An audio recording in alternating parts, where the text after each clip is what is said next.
This is the Parents in Sport podcast. Amazing guests, honest conversations, topics that matter.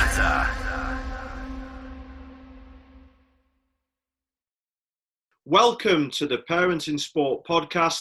I am your host, Gordon MacLelland, and I'm delighted to be joined today by Len Busch, currently coach of the Sevenoaks Suns in the Women's Basketball League, and he's the current Great Britain Under-20 Women's head coach. Len, thank you very much for joining us on the show. My pleasure. Happy to be here.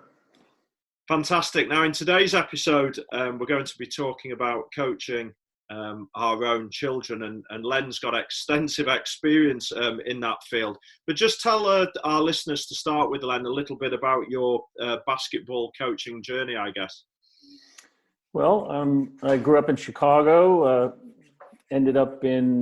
started coaching in New York when I had just finished with a business I started after university, needed something to do, saw they were looking for teachers in New York City, could get started easily, and decided I'd teach and coach for a while, and got a job in a inner city high school. They had some coaching, and I stayed there for 10 years coaching. I coached junior varsity boys, then I coached the girls, then I coached boys varsity, and it was a pretty good high school program.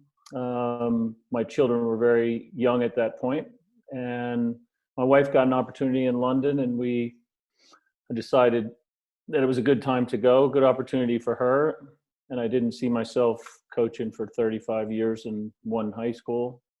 Agreed to come to London. Saw it as an opportunity to spend some time with my kids and start again. And I did that. And as my kids got a little older, I started a little local basketball club for them to play in. As a matter of fact, they started to get into it. We would even fly back to America, every year to attend camp, a basketball camp with them, and each one worked their way up through it, and those were good memories. And then I started working in the camp. And then as I got a little older, I got them in county basketball. I coached them in that. I coached a regional team. And I kept searching for more basketball. And I heard about this woman in Tunbridge Wells who was training some of the better, under 15 girls.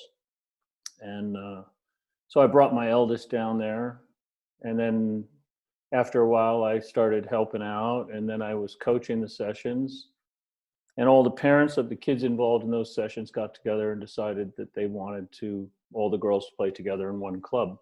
So Sevenoaks Suns was the result of that, and it was about 2004, 2005, and I volunteered to coach the under 18 girls, and my eldest, I think she was 15, and she probably played in the group below that first year. So I didn't have a daughter the first year, but then every year after that for the next 12 years, I had a daughter on one of the junior teams there. And my kids also attended an American school, and I was coaching them in the American school as well. And so at one point I had all three, I would be coaching all three either on the same team or on separate teams. Fantastic. So I would coach them. I'd coach them in school in the afternoon. We'd get in the car, we'd drive an hour to Sevenoaks, and then I'd coach them at night at Sevenoaks. Well, there's a couple of things there just out of that sort of amazing journey, I guess. What first one was, what was it like having all three on the go at one time? How challenging was that? Well, they all had some unique interactions between themselves as well. So they were all very competitive. They were pretty talented. Interestingly enough, the oldest one was probably the most intense, but she made the decision early on to play multiple sports. So she was playing volleyball, then basketball, then softball. And when it came time to try for national teams, she just didn't quite make it. And it was clearly because she it wasn't her ultimate goal anyway. And the middle one saw that and said, I just want to play basketball. So she was 2 years younger, but solely focused on basketball.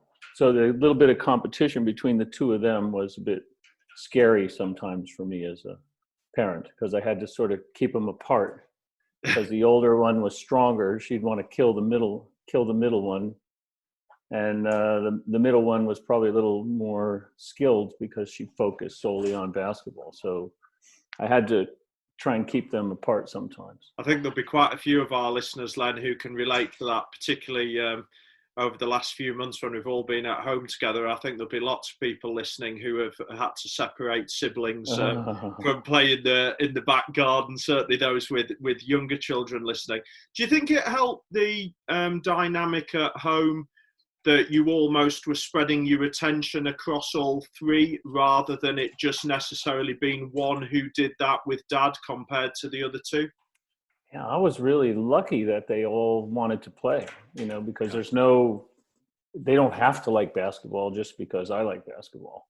I didn't force them, but I was very lucky that they wanted to play. Interestingly, the little one is 4 years behind the middle one, and that gap seemed to, the competition between the two was a little less. It just really wasn't there. They just helped each other. And I'm presuming that, as you say, the middle daughter there presumably was actually a really big help to the younger one, because you say that age gap stops it being competitive, but actually as a sibling they take on more of that positive role in encouraging the junior one, which was obviously a very different dynamic to your older to the older ones. Absolutely. And then that fascinating piece around, obviously basketball wasn't well established when you arrived here, and the building of a club, and obviously there were limited opportunities back then for both you and your children, and it sounds like you ended up almost having to build a club to sort of facilitate their development. Is that pretty much how it was? Well, we would have found a way one way or another. I think girls especially in basketball struggle for opportunities and places to play, places where you can get good coaching, good competition, and make progress. It's certainly much better now than it was back then, that's for sure. There are a lot more clubs around, a lot more opportunities. But I felt like I was going to do, like I said, the first few years we would go back to the States to a camp to get some basketball. Yeah. And then after a while, we didn't have to do that anymore. Yeah. So obviously with three of them sort of heavily involved in basketball from a young age, you involved in the coaching. Did it take over everything at home? Were you able to try and separate the two, or was it really all consuming, or were you conscious of that as you went through it? Oh boy. Well, it was it's just, I think we were just really, really lucky, because coaching is what I was doing, what I was going to do it. After a while, I was going to do it whether the kids wanted to do it or not. Yeah. I mean, I was committed to coaching, and I was just lucky that the kids were committed to basketball. Our house was, we have, when we chose a house, it had to have a tarmac flat surface driveway, so that we could put a hoop and they could dribble and play. Like, I couldn't have any of this loose stones or grass. And, we had basketballs all over the house. My wife had no problem with kids bouncing the balls in the house, because that's how they were going to get better. So it was pretty all on. I tried to get them into other stuff too. I taught them to play golf. And they were all pretty good and could have had a lot of success in that. Like I said, the oldest one chose to play other sports, and I did nothing to discourage that. Yeah. And she's now a coach herself and coaches all three of those sports. So, yeah, it's a fascinating one. It often crops up on this podcast around the sort of early specialisation piece, and those sports that require it and those that don't, and the benefits of being a multi-sport athlete, and all the arguments about, well, some only want to do one sport, and is that driven just by the parent or is that driven by the children? It sounds like whilst basketball was your main thing, you were also very conscious that if they'd wanted to do the other things, that you were prepared to support that, which isn't always the case. Yeah, my little one was actually the only kid who was talented with her feet. So she loved to kick a ball. So she played football for a while. Yeah. And she was pretty good, but I have to be honest, I was really happy when she quit football, and just because I was so cold standing out there, on the side of a football pitch, watching these kids far away, running up and down, and it just seemed to always be cold, be cold out there and wet. And I like the indoor sport. You're very honest there, Len, and we all get sort of hardened to the weather here in the UK. Certainly our winters outside watching sport are pretty long and miserable, and my two are only 10 and 8, and I've already spent many hours right in the middle of that. So and I've still got a few more years to go, I fear. So Len, there must have been some big challenges of coaching your own children, because anyone you talk to tells us that it's never always a smooth journey. Was it difficult sometimes with any of them to leave it on the court? Did you have anything in place where you were dad at a certain point and coach at another point? Did they ever sort of cross over? How did you manage that whole situation? Absolutely. I can remember sometimes on the rides home, being very silent and knowing that that one or the other of my children was very angry with me. And I would get home. It's actually an advantage of coaching your kid, because if you've done something that upsets them in a game or in a practice, you can talk about it, and you can, so we got home and I would say, okay, I'm not your coach anymore. I'm now your dad. And tell me what the stupid coach did. Yeah. Or, tell me what you're feeling, what are you upset about? And then you're able to also, apologize if you need to, and you can, straighten it out and get ready to go back at it. If I had a kid if I'm coaching somebody who's not my child and I've been tough on them in a game, or maybe a little bit too tough, and I get home and it's just bugging me that are they okay? Are they going to quit? Am I going to lose them? I need to talk to them and let them know that I really care about them. And if I was too harsh, I'm, apologize for that. So with my own kid, I could, we could fix it more quickly. Show them that I love them. Yeah. So it was very much sort of, I guess, when you came back through the sort of front door at home, you had to be dad, and presumably did your wife sort of play a key role in this? We talk to people who coach their own children. What role did your sort of wife take in this? Did she act as a mediator? Did she give you cues to when you were maybe not being dad and more of a coach? How was her part? Because everybody forgets about the other person. She was the perfect sports mom. So the role that we try to, as coaches or running a club, what we would like parents to do for their child is just support your child, cheer for them, be always positive, and there's nothing, you don't criticize. Yeah. You just are concerned for how they feel and how they, did they enjoy it? Did they have fun? They look great. So my wife is very enthusiastic and a great fan. If we're in a gym and there aren't a lot of people there, you'll always hear my wife cheering for the teams, and Fantastic. She's not embarrassed at all. Yeah, and that's brilliant, because she was just mum, so she was almost the perfect foil for you in your role, and had a key role to sort of play in that. in the book that, you know, Two Hats, which you've contributed to, and you can read more about Len's interview in that book. Throughout that book, lots of people have told us that actually the other half is a really important part of this dynamic.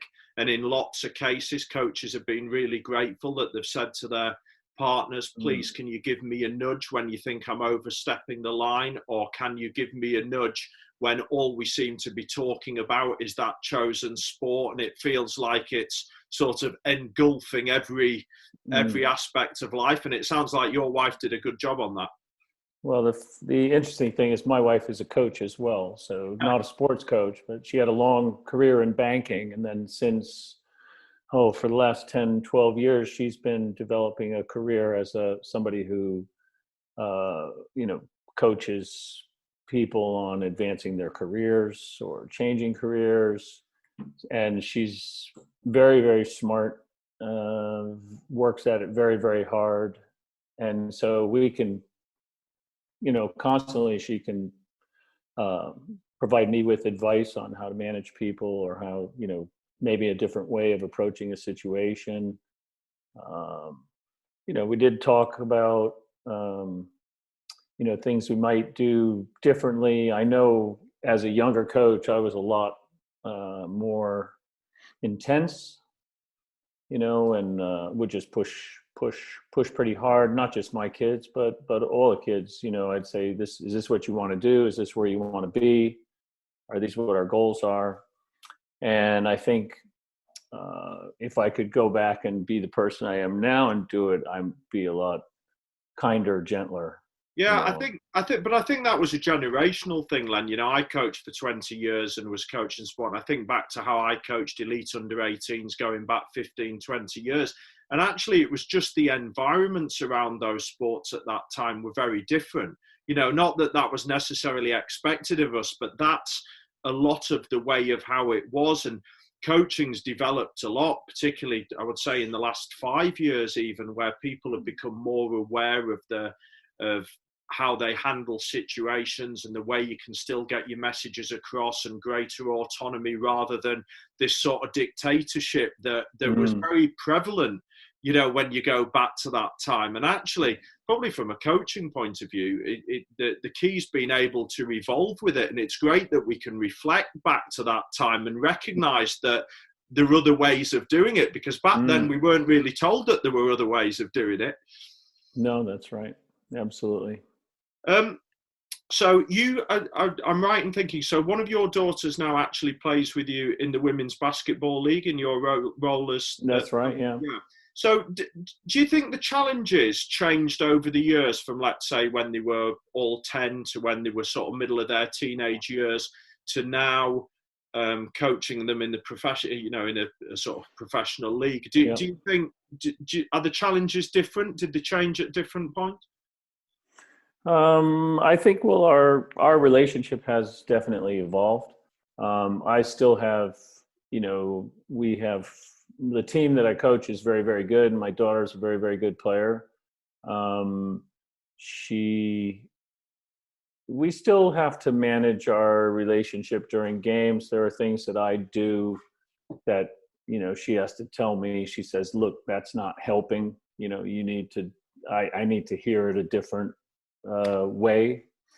So I work at it, to manage her better, to get the most out of her, just like I do with all the other players. I guess there's an added level of complexity because she's my daughter. She can talk to me differently. So, we work at it, but it's definitely changed. She's her own person, and she continues to improve as a player. And I'm hoping this situation we're in clears up so we can get back on the court at some point. Yeah, absolutely. Yeah, absolutely. Do you think, were your children all pretty good at recognizing that when you were the coach that they didn't create any awkward situations by the way they necessarily spoke to you or answered back to you when you were specifically coaching them? Had you talked to them through that before and explained the sort of importance of that? Because it's quite difficult, particularly, we'll have lots of listeners who coach under-9 teams, for example, not just as seniors, and obviously explaining to an 8-year-old that actually, do you know what, I'm mum or dad here, but I'm actually coach there, and actually you've got to understand that you're going to get feedback like everybody else, and you need to react in a way like everybody else, and not have that sort of father-son, mother-son, daughter relationship. How's that been? Absolutely. I can remember having to, shouting something out in a game and then having my daughter shout back. And I would usually have to treat that pretty seriously because of how it looked, because I couldn't.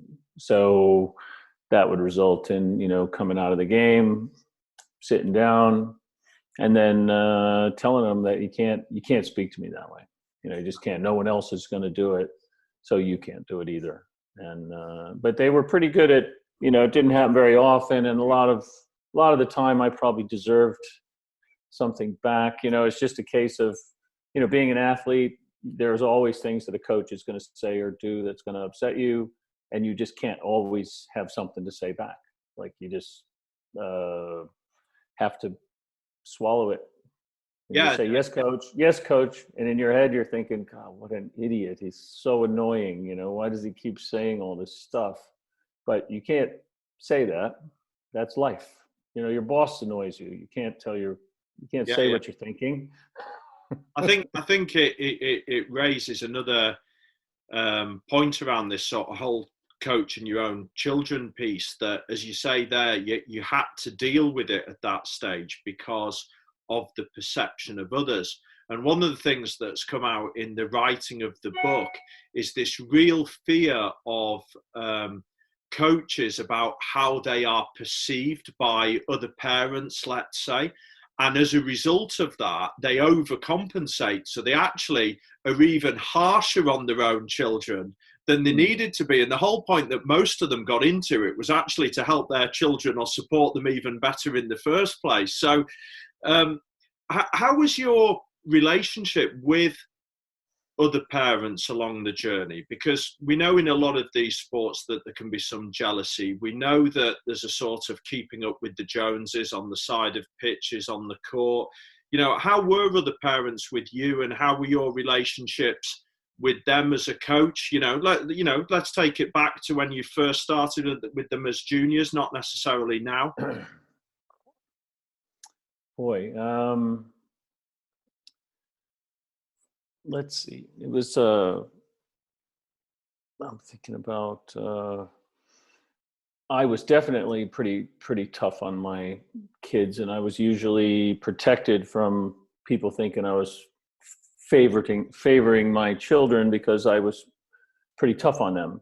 Yeah. But you'll always have some parents who are upset, and they might be, they might forget that I'm coaching my own daughter. They might be upset just because their daughter's not playing as much as they think she should, or they think their daughter's better than she actually is, or their son. Have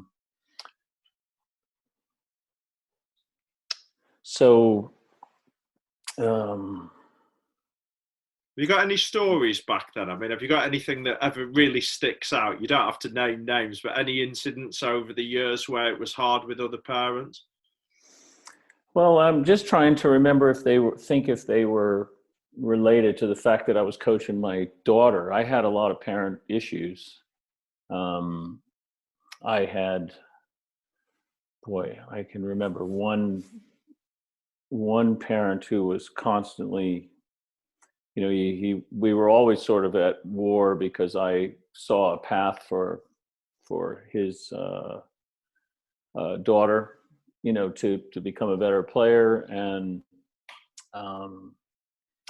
he thought she was already there, and that she was really, really good. And I can remember this parent yelling at me from just calling things out from the stands, and I had another parent who actually told him to stop or leave. I was fortunate that my kids were always the hardest working kid, and they were fairly talented, and that I was pretty tough on them. So I'm trying to think of a issue with a parent. Well, I think what you've sort of mentioned there around that is that you were very fortunate that the children could be perceived as being the most hardworking, that they were clearly very able within a group. And the fact that you probably overcompensated because you couldn't even sort of cope with the perception that there was favoritism probably steered you away from any real issues based around your own children or coaching your own children with other parents. Yet there's lots of coaches out there who have children who are very much in the middle of their groups, who don't think carefully through their sort of weekly awards, who maybe do favour their own children or their children's friends, let's say, and struggle to be objective. You got any advice for coaches, starting out on things like that? Well, I think it gets to figuring out what does your child want from playing the sport. Okay, do they want to be the best? Do they want to compete at the highest level possible, or they just want to be there with their friends? Is it more of a social thing? Do they just want to enjoy it and have fun? And that's how you should be managing your child and the other parents. So I think you need to be very clear on what the standards are for the team. How are decisions going to be made? And that's communication with parents, so that everybody knows, like, if, does attendance at practice affect how much you play in a game? Does how hard you work in practice affect how much you play in a game? Is everybody going to play in every game? Is that your policy? And if not, then, what are the criteria? So it's a communication issue. And you need to be certain. I think the safest thing would be to communicate with your own child and say, I need to hold, you need to hold yourself to a little bit higher standard. It's a little bit unfair on you, but if I'm going to be coaching the team, then you have to make it easier for me so that I don't have problems. And then it's communication with the other parents. Yeah, I think that's a really good point, having a conversation with your own child about how it may look, and it may not always look how they want it to look, but actually this is the reality of how it is going to look with me coaching you. I think it's a really good point. And one of the big things around parental engagement, which we know from our work, is the importance of that communication and being proactive and making sure that the messages that we give out to parents are aligned and consistent with our behaviours and values. And if we get that, at least we've got a starting point on which to build. Unfortunately, some of those messages can often be conflicting or clouded and can change by the week. And I think that creates a lot of the angst that we see on the sides of courts and pitches all over the world. Yeah. I actually had an opposite situation, that my child was the middle one, who was the most talented. She played, and the most committed to basketball, was on a national team, was trialing for the under 16 national team. And I was actually the assistant coach on that team. And, my own opinion, I thought she was easily talented enough to make that team in her she was bottom age group for that year.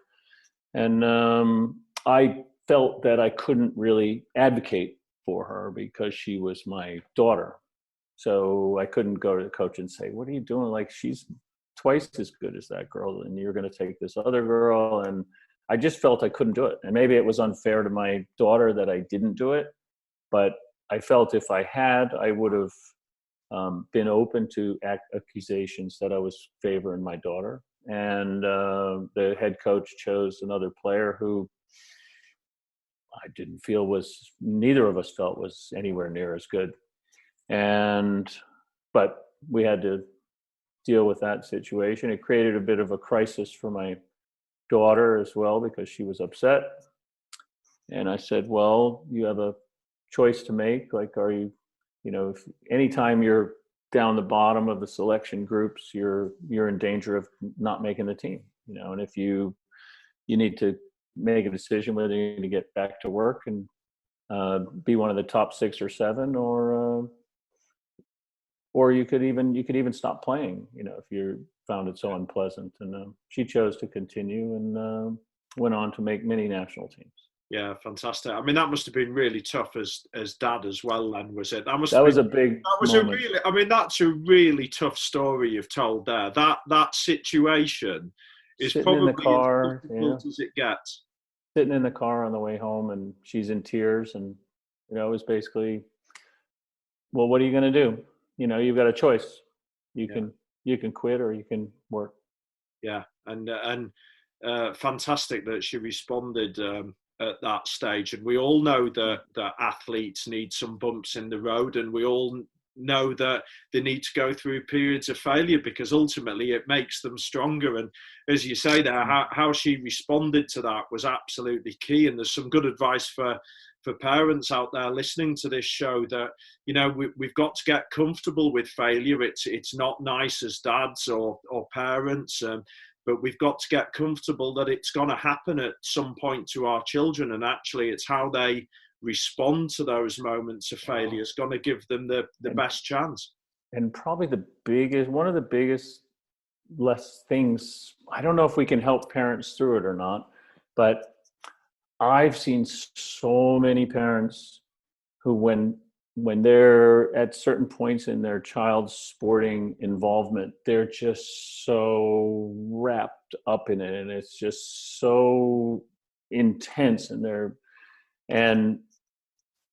what they, in a couple of years down the line, it's no longer that big a deal.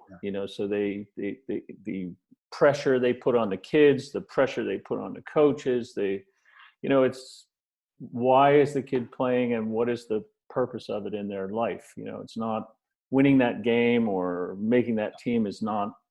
Well, I mean, that's the work we do, and we've started doing with Basketball England. But I think that's got to start much further down the basketball journey, as we start off at the beginning of pathways, even in clubs at 10 and 11, about the realities of this sporting journey, not done in a harsh and brutal way that criticises parents or lets them know that they don't know anything about sport and development or anything like this, but in a far more encouraging way that encompasses things like, well, actually, we need to fail.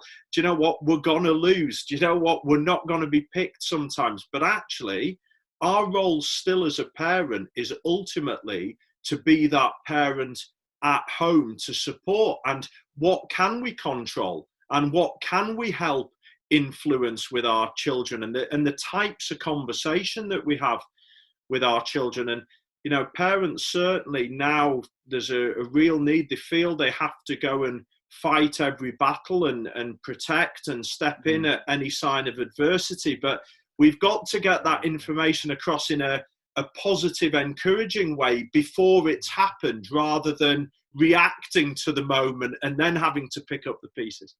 Wow. I saw a beautiful American college coach. There's this trend in the States with these university athletes. If they go for 1 year at a school and they don't play as much as they think they should, they transfer schools. And they do it quickly and often. And this guy was saying when he got to university, he was a great player, and his first year there, he didn't play very much. His mother came to a game, and he said he played like 40 seconds in the game. And his mom came down, and she just went in and she had like these Hallmark cards for all the coaching staff, and she told the kid, just the son, she just said, make sure you're doing your homework. And that was it, nothing about the game, nothing upset. And his comment was, he's now a big coach himself. And he said, you're going to go through tough times as an athlete, and the question is like, how do you deal with that?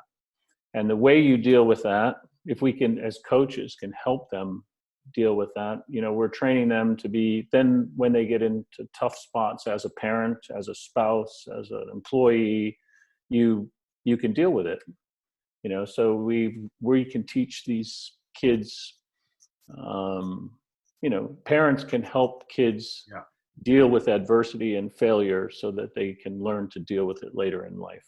Yeah, but the key for that for parents is that they understand that they are focusing on the holistic development of their child rather than the athletic performance, because if that becomes their focus and they can see some of those key life skills and character traits and they're encouraging and concentrating on those, even if they don't quite achieve what they wanted athletically, they've still created a really good person who's got life skills where they're going to be brilliant whatever they feel they choose to end up in.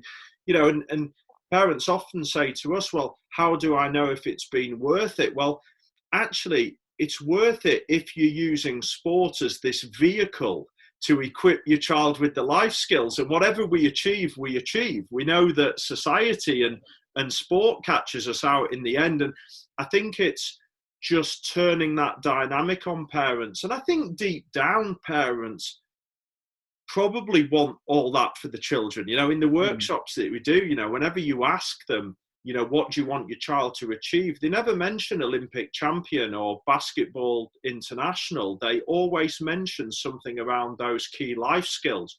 The problem is that our behaviors then don't necessarily match up to that because we're so caught up on the outcome rather than what we've said we truly want. And it's a fascinating conversation. Yes. I agree. They agree. Everyone agrees that it's the life skills, but we do get caught up in the moment. The actual act of throwing a ball through a basket is not very significant, but all the, learning to deal with your teammates, learning to deal with your coaches and deal with all that you encounter is the lesson. Yeah, absolutely. Now we're just slightly conscious of the time. So last couple of questions, Len, what have been the best bits? What have you enjoyed the most of coaching your own three girls? What's been the best bit? Oh, the time that I've got to spend with my kids. Time traveling, to games, from games, to practice, from practice. The way it worked was we had an hour's drive to get to practice, and it was 3-4 nights a week and an hour's drive home. That's some of the best times I can remember. Just some of the conversations on the way back. That would be one. The other might be some good competitive memories of, some of their successes or experiences. And then last would be some of the funny stories they can tell about things I might have said or done. Yeah, do you know what? And I know we talked about this off air, but I think for season 2 we might look to get Len back, and we've talked about the possibility of bringing the children into the conversation here to see if there's a very different perspective and see what stories the children have got to share. That's something that we can certainly look forward to in season 2. So final question, Len. You're going out to coach your own child. You perhaps already do it now. What are Len's 3 top tips for coaches who are coaching their own children or thinking about coaching their own children? The first would be to talk to your child about what they want. What do they want to get out of the sport? Like, why are they playing? And what are their goals? And so if you're going to coach them as a coach, you should be helping them achieve their goals. So be sure you know what their goals are, and it's not necessarily about your goals. And this second thing would be to find out, listen to them, if there are things that they don't want you to do, that there's something that you're doing that is going to upset them or make it more difficult for them or embarrass them or whatever. So It's mainly a big communication thing with your child. And then also if there are things that you're going to do that you think are going to be difficult, because all children don't really want to hear from their parents a lot of times. They don't want to be told what to do. Yeah. So you could talk to your child about this. Look, I'm your coach now. We have to separate the coach parent when we're on the field. So it's a communication issue. Just make sure that you're open and talking to them, and they know the issues for you, and that you're listening to them and know what they want to get. Fantastic. Len, thank you very much for joining us on the Parents in Sport podcast. It's been an absolute pleasure to hear your story and your insights. Thank you so much. Thank you for listening. Check us out at parentsinsport.co.uk.